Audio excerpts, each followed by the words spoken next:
تبارك الذي بيده الملك وهو على كل شيء قدير الذي خلق الموت والحياة ليبلوكم أيكم أحسن عملا وهو العزيز الغفور الذي خلق 7 سماوات طباقا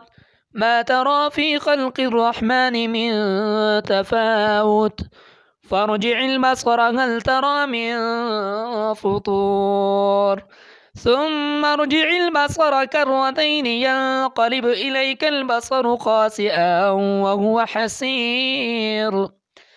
ولقد زينا السماء الدنيا بمصابيح وجعلناها رجوما للشياطين وأعتدنا لهم عذاب السعير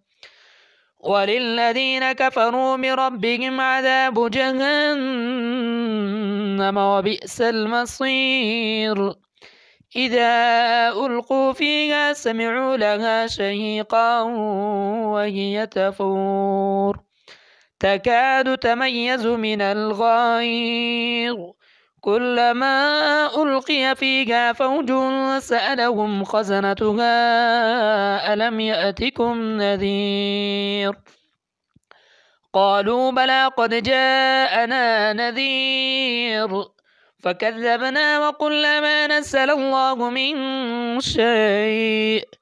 إن أنتم إلا في ضلال كبير وقالوا لو كنا نسمع أو نعقل ما كنا في أصحاب السعير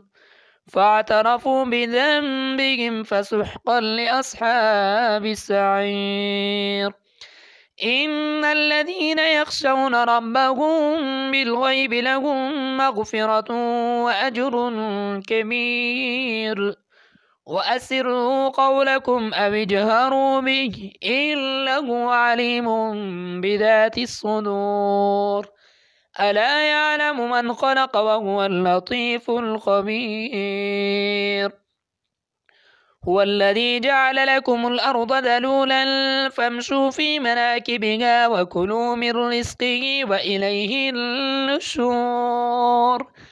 أأمنتم من في السماء أن يخسف بكم الأرض فإذا هي تمور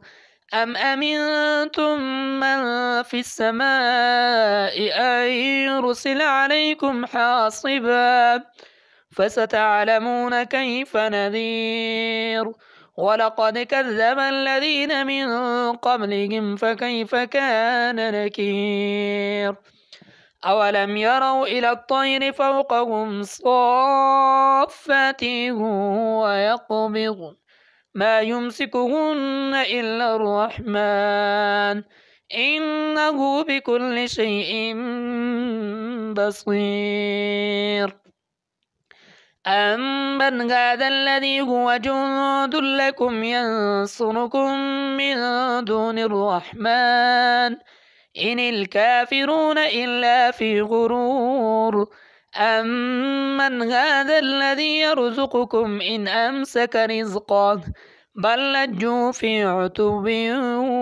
ونفور أفمن يمشي مكبا على وجهه أهدى أمن يمشي سويا على صراط مستقيم قل هو الذي أنشأكم وجعل لكم السمع والأبصار والأفئدة قليلا ما تشكرون قل هو الذي ذرأكم في الأرض وإليه تحشرون ويقولون متى هذا الوعد إن كنتم صادقين قل إنما العلم عند الله وإنما أنا نذير مبين فلما رأوه زلفة سيئت وجوه الذين كفروا وقيل هذا الذي كنتم به تدعون قل أرأيتم إن أهلكني الله ومن معي أو رحمنا فمن يجير الكافرين من عذاب أليم قل هو الرحمن آمنا به وعليه توكلنا فستعلمون من هو في ضلال مبين قل أرأيتم إن أصبح ماؤكم غورا فمن يأتيكم بماء معين